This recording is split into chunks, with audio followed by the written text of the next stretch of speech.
So, ayan guys, okay naman yung aking in-order sa online shop. Meron siyang instruction guys, ayan. Ito yung instruction niya. So, gagayahin lang natin yung instruction niya. Itong gagawin ko ay panggamit at saka paninda na rin po. So, meron akong nakaprepare na ng mga bottle. Hinugasan ko na siya ng mabuti. So, ang ititimpla ko ditong tubig guys ay mineral water. Ayan. Para maganda yung tubig, hindi makontamina yung yung ating gagawing liquid dishwashing. Ayan.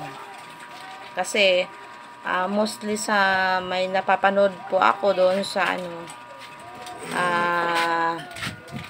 pagka direkta sa gripo, parang nakukontamina, parang sabi ng ibang mga gumagawa nito pagka direkta sa gripo, kasi syempre nga may chlorine yung gripo, tas iba-iba yung klase ng ng tubig galing sa gripo.